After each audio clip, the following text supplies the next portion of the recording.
Assalamualaikum warahmatullahi wabarakatuh. Nah, balik lagi di channel Papa Aldik.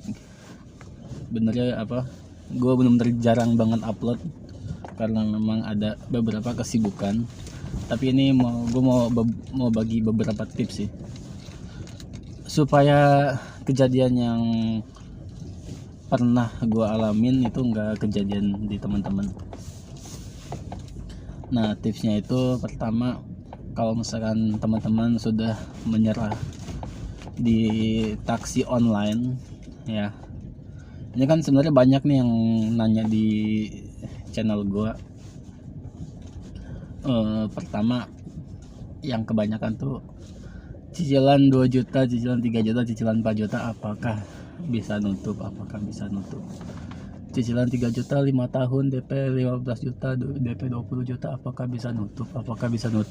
Nah, itu banyak banget teman-teman yang nanya kayak gitu. Yang komen, terus yang DM gue juga ada lumayan banyak lah intinya. Nah, terus ini gue bahas di sini ya, cicilan mau 2 juta, mau 3 juta, mau berapa, mau 1 juta. Kalau misalnya teman-teman gak serius ngejalaninnya di taksi online itu agak susah teman-teman. Mau cicilan yang cuma 1 juta kalau nggak serius ya agak susah gitu.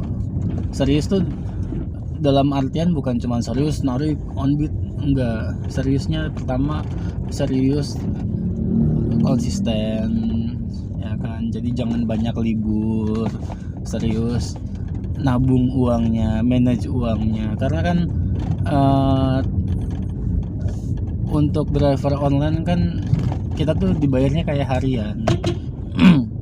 Jadi pihak aplikator itu tidak menyimpan uang kita tuh ada di kantong kita sendiri setelah kita kerja 1 harian.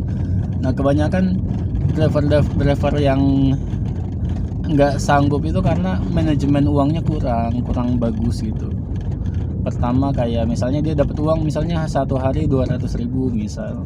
Nah, karena mungkin dari sebelumnya yang resign ya kan, kerjanya resign buat milih jadi driver online yang biasanya 200.000, 200.000 mah biasanya juga cuman buat beli makan dan kopi. Akhirnya kebiasaan itu terbawa di taksi online, di driver online.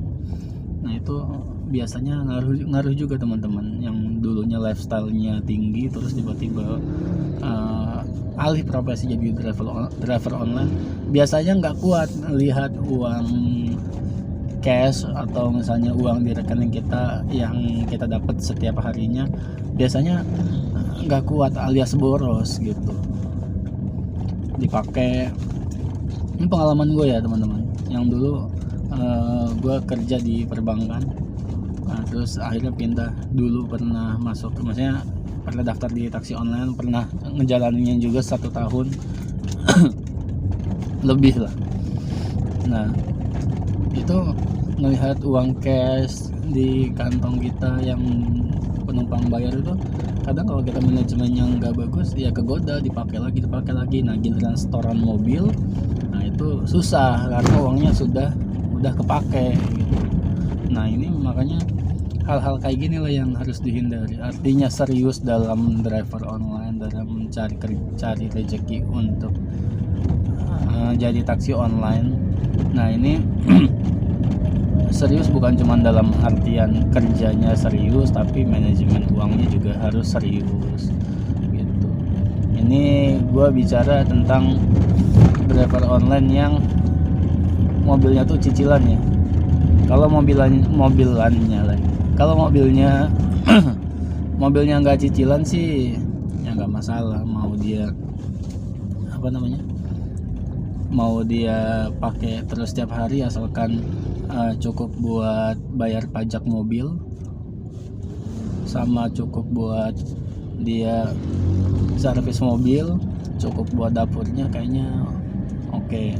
Dan cukup buat nabung. Saya selalu tekankan buat driver online, kalau bisa spare dana sekecil apapun, minimal spare dana untuk tabungan. karena kita nggak tahu apa yang terjadi di jalan, amit-amit ya, amit-amit kitanya sudah hati-hati, pengemudi yang lain kan belum tentu bisa hati-hati. Makanya tabungan itu penting untuk taksi online. Wah, ada pertanyaan gini biasanya, mana cukup buat nabung, buat apa, buat nabung, buat pajak, buat yang lain-lain gitu, mana cukup? Ya berarti kan kalau menurut kalian, menurut teman-teman nggak cukup, ya berarti nggak masuk hitungan, ya berarti nggak usah dijalanin. Simpelnya kan begitu gitu. Tapi kalau misalkan, ya maksudnya logikanya gini aja, kalau emang nggak cukup ya nggak usah dijalanin gitu, daripada nanti pas sudah dijalanin nyicil mobil ternyata hitung-hitungannya lumayan berat gitu kan, lumayan itu emang udah gue alamin sendiri gitu teman-teman. Menurut gue yang dulunya driver online tuh maksudnya pekerjaan yang menjanjikan, ternyata setelah dijalanin enggak juga. Tapi bukan berarti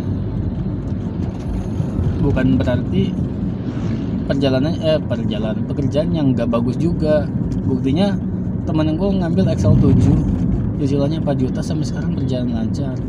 Dia punya investasi di mobil kan, mobilnya cicilan ya kan, dia punya investasi di mobil terus cicilannya lancar. Ada gitu, temen gue juga ada yang cicilannya cuma 2.300.000 tapi nggak lancar gitu kan, nggak bisa nabung. Nah sedangkan temen gue yang lain cicilannya 4 juta, 3,5 juta, ada yang lancar, ada yang bisa nabung, walaupun ya telat-telat setoran itu sehari 1 minggu mah ya udah wajar lah ya, namanya kita pendapatan tidak menentu gitu. Ini gue lagi nyetir mau isi bensin. Nah ini mobil mau dibawa ke Bekasi. Kebetulan saya cuti, terus ada offline-an kan lumayan ya gitu. Ke Bekasi, dari Bandung ke Bekasi. Pas banget di hari saya cuti ya kan, daripada nggak ngapa-ngapain di rumah ya. Ini kan mobil ada yang bawa, driver gua kan, maksudnya yang bawa mobil ini buat taksi online. Nah buat teman-teman nih, ini keluar dari topik dulu ya. Buat teman-teman yang punya driver yang mobilnya tuh dijalanin sama orang lain, teman-teman nggak bisa semena-mena buat ngambil mobilnya. Sebenarnya etikanya nggak begitu. Nah walaupun ini mobil punya teman-teman sendiri, punya kita sendiri, tetap ada orang yang berharap banyak di mobil ini untuk mereka cari rezeki. Jadi kita nggak bisa tiba-tiba, mas besok mobil jangan jalan ya, saya mau pakai. Nggak bisa begitu aturannya. Berarti kalau misalkan kayak gitu ya nasib driver di tangan kita. Kalau kita pakai seminggu dia nggak kerja, kasihan kan. Nah walaupun ini mobil gue selalu nanya sama drivernya, tanggal sekian mobil mau dipakai, kira-kira aman enggak dalam artian mau dipakai enggak, maksudnya bisa enggak gue pakai gitu. Walaupun ini mobil gue ya, bisa enggak dipakai. Nah kompensasinya apa? Kompensasinya pertama, dia enggak wajib setoran pada saat mobil gue pakai. Ini ingat ya teman-teman, dilarang mengambil setoran pada saat mobil ini kita pakai gitu. Jangan, kasihan teman-teman. Terus berarti kan seharian itu dia nggak dapat rezeki yang harusnya dia bisa dapat rezeki kan. Makanya dikasih kompensasi lah sebesar, kalau gua sih 100 sampai 150 sih, tergantung ya. Nah gua kasih 100.000 buat uang dia istirahat. Jadi kalaupun dia nggak kerja tetap dia masih punya penghasilan. Nah itulah teman-teman etikanya gitu. Kecuali dia pakai mobilnya ini harian dalam artian mobil nggak dipegang sama dia. Misalnya mobil pulang ke garasi gitu. Nah itu mungkin beda lagi ceritanya. Ini gue ngomong yang mobil full dipegang sama si driver.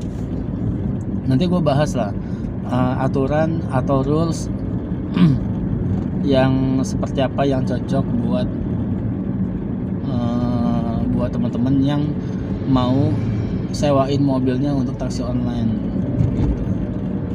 Yang mau sewain mobilnya untuk taksi online, nah itu nanti gue bahas lah satu-satu gimana cara buat perjanjiannya supaya kita tuh aman gitu. Ya walaupun resiko tetap ada, tapi meminimalisir resiko itu terjadi kan sebenarnya ada cara. Ya udah, balik ke topik. Nah terus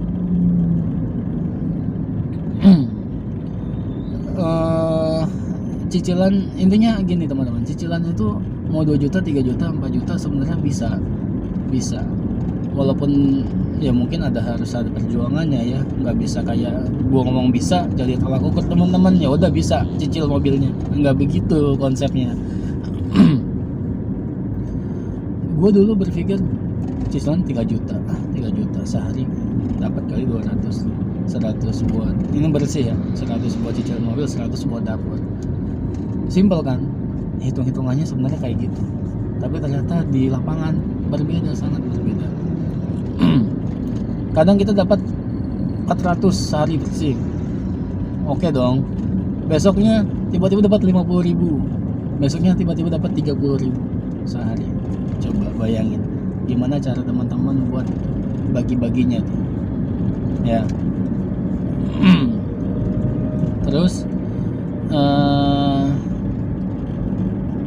jadi di lapangan tuh kayak gitu nanti. Jadi jangan berpikir jangan berpikir kayak sehari dapatnya 200. Enggak, kita ada kondisi tertentu yang dimana harus dapatnya hanya 40.000, 50.000 gitu.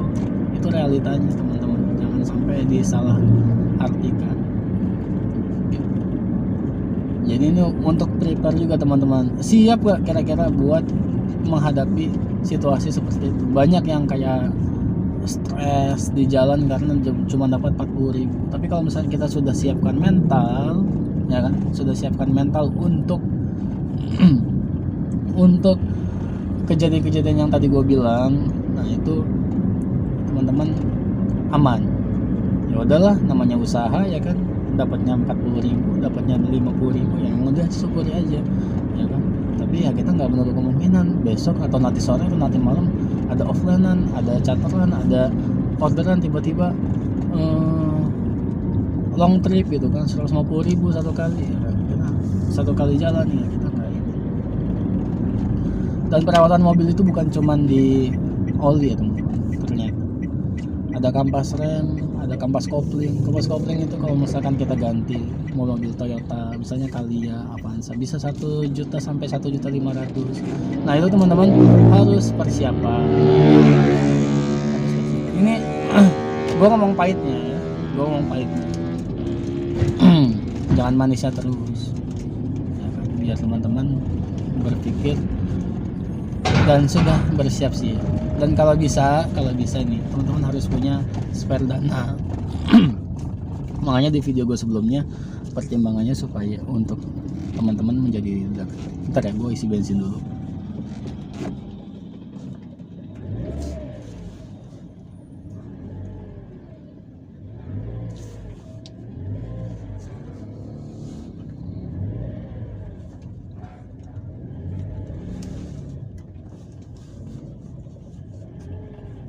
Bentar, gue isi bensin dulu. Nah terus itu teman-teman, jadi intinya kalau misalkan teman-teman nanya kumaha jadi taksi online ya kan, nah itu jawaban salah satu ya, mudah-mudahan bisa menjawab sih teman-teman, mudah-mudahan bisa menjawab.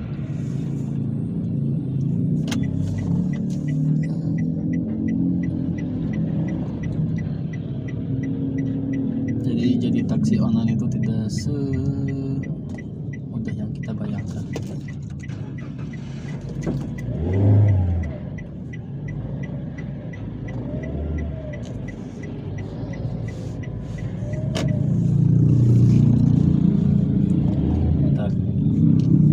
Nah terus yang kedua,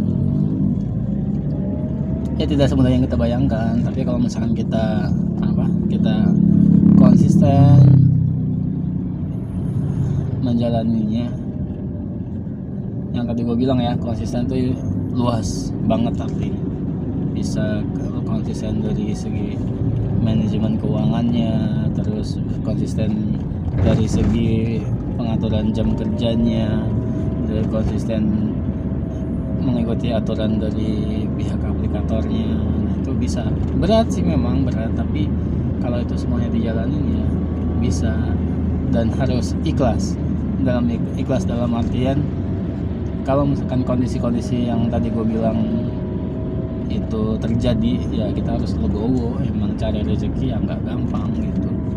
Kalau misalkan kita stres mulu, ya kan pikirannya jadi malah kita juga ngaruh ke kesehatan kita, ke performa kerja kita, bawaannya ke penumpang kesel terus, marah terus gitu. Kalau misalkan kita sudah, maksudnya mental kita belum kuat gitu. Memang sih mental itu terbentuk karena ini karena dilatih. Jadi kayak nggak bisa mental dibuat. Misalnya ada yang komen nih, nggak bisa mental kayak gitu dibuat dengan secara instan. Iya memang, jadi learning by doing, jadi belajar sambil berjalannya. Tapi memang sudah ditargetkan pengen punya mental seperti itu kalau mau jadi taksi online gitu. Dan ya gue sih sangat menyarankan buat teman-teman punya penghasilan tambahan, bukan cuma dari taksi online. Jadi kalau misalkan lagi sepi nih taksi online-nya, ya satu-satunya cara adalah ya kalau kita punya penghasilan tambahan enak gitu. Enaknya kita jadi kita nggak berharap dalam di taksi online semua gitu, kita bisa dapat ke yang lain gitu sih. Tadi pemasukan dari yang lain. Terus yang kedua nih, yang sering banget gue dapat pertanyaan kayak gitu. Om, saya kerja dari jam sekian sampai jam sekian karena saya kerja jam sekian. Misalnya gini, jam 7 sampai jam 4 sore gue kerja. Nah sisanya gue mau pakai buat narik taksi online, kira-kira masuk nggak Om di hitungan? Ini pertanyaan yang memang banyak banget yang datang ke gue gitu. Kalau misalnya teman-teman punya pekerjaan tetap sebelumnya, masuk. Gue bilang masuk hitungan. Karena apa? Karena kalaupun teman-teman dapatnya di taksi online tidak terlalu besar, minimal teman-teman punya gaji buat nutupin kebutuhan, misalnya cicilan mobil. Ini gue bilangnya cicilan mobil ya. Yang mobil lunas gue nggak bahas dulu. Jadi teman-teman bisa punya sumber dana dari tempat lain buat misalnya cicilan mobil, atau misalnya buat kebutuhan sehari-hari di rumah, masuk. Tapi yang mesti digaris bawahi, tapi teman-teman sudah harus menyiapkan mentalnya lagi mental ya, untuk untuk legowo, untuk legowo tuh, untuk ikhlas. Kalau misalnya suatu saat cicilan mobilnya kurang dari taksi online, harus ngambil beberapa, maksudnya harus permanen intinya dari gaji, dari pendapatan teman-teman, pendapatan utama teman-teman. Harus ikhlas, mau nggak mau. Misalnya cicilan 3 juta, ternyata dapatnya cuma 1,5 juta dalam 1 bulan. Nah berarti 1,5 juta ya mau nggak mau harus ngambil dari gaji. Nah itu harus ikhlas gitu. Jangan sampai nggak bisa nih, masa gaji gue kepake ya kan? Masa gaji gue kepake buat bayar mobil ya kan? Lah kan itu mobil dia juga yang pakai. Itu minimal investasi. Walaupun mobil LCGC ya gitu, bilang mobil LCGC itu kalau misalkan dicicil kredit itu adalah investasi yang menyusut. Investasi menyusut itu kita investasi, kita nabung, tapi nilai barangnya itu tidak naik, tapi nilai barang itu akan turun gitu. Misalnya teman-teman beli mobil, total cicilannya sampai lunas 200 juta misalnya, yang nanti mobilnya kalau udah lunas ya pasti harganya mungkin bisa jadi di bawah itu, ada kemungkinan besar misalnya jadinya dijual nanti 110, 120. Itu adalah investasi menyusut menurut gue. Nah, harus sudah siap teman-teman. Ntar gue mau isi e-tol sih, isi e-tol dulu. Nanti gue sambung ya.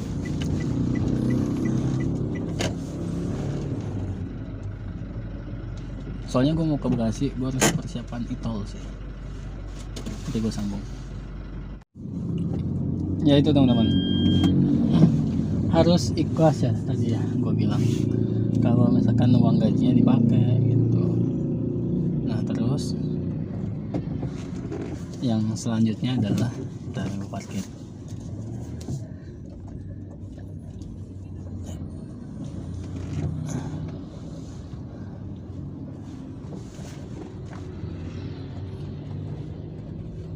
Tapi kan gue bilangnya gini ya teman-teman, kalau misalnya teman-teman tidak siap dalam hal itu, dengan hal yang kejadian itu, ya berarti jawabannya adalah ya nggak usah gitu.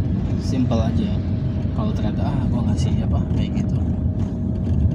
Terus persiapan yang kedua adalah teman-teman harus siapin fisiknya. Teman-teman harus siapin fisiknya. Fisik dalam artian ya gue bilang teman-teman paginya udah kerja atau malamnya udah kerja misalnya. Nah terus pulang kerja teman-teman harus kerja lagi gitu ya. Kalau misalnya teman-teman merasa fisik teman-teman adalah Ultraman ya mangga. Tapi kalau misalkan menurut teman-teman gue kayaknya nggak bisa deh, capek nih pasti nanti, ya cari aman aja berarti ya nggak usah gitu. Make it simple gitu. Gue sih selalu membuat sesuatu menjadi lebih simple intinya. Kalau misalnya jadi sehat kok, maksudnya gue sehat kok, gue fisik gue enak kok, gue senang nyetir juga gitu kan ya kan. Iya, karena teman-teman belum merasakan gitu. Kalau teman-teman sudah merasakan kan, aduh ternyata nyetir emang seneng sih, emang enak sih. Tapi kalau nyetirnya 8 jam setiap hari capek juga ya. Pasti ada kayak gitu ya. Nyetir misalnya 5 jam, jangan 5 jam deh, 4 jam deh. Tapi setiap hari. Hari pertama sampai 1 bulan pertama mungkin akan maksudnya mungkin aman. Tapi di 2 bulan pertama, 3 bulan pertama itu siapa yang tahu gitu. Jadi semua itu bisa terjadi intinya teman-teman. Kita ngerasa jenuh, capek, padahal mobil baru 1 bulan setorannya, tapi kita udah ngerasa jenuh, ngerasa capek, ngerasa banyak gitu, yang akhirnya mengorbankan banyak hal kayak kesehatan, terus kayak tabungan gitu. Jadi intinya jangan terlalu memaksakan sih, jangan terlalu memaksakan. Ya gua dulu berpikir ya udah gampang lah, sehari masa nggak dapat sih 200, sekali orderan aja bisa dapat 50.000, 60.000 bersih ya, kita ngomong bersih, masa sih nggak dapat gitu. Dulu gua nekat banget nyicil mobil misalnya, ini cicilan gua 3 juta, nekat banget. Tapi ada tapinya. Tapi setelah gua merasa gua nggak sanggup, ya kan, gua merasa nggak sanggup, misalnya nggak sanggup ngejalanin pekerjaan ini, ya gua muter otak lah gimana caranya supaya mobil ini terus tetap berjalan. Gue cari orang yang memang butuh kerjaan gitu kan, yang mau bawa mobilnya buat jadi driver online gitu. Kalau itu terjadi, resikonya banyak. Resikonya misalnya kalau misalkan orang yang nggak teman-teman dapat yang nggak jujur, mobil banyak rusaknya.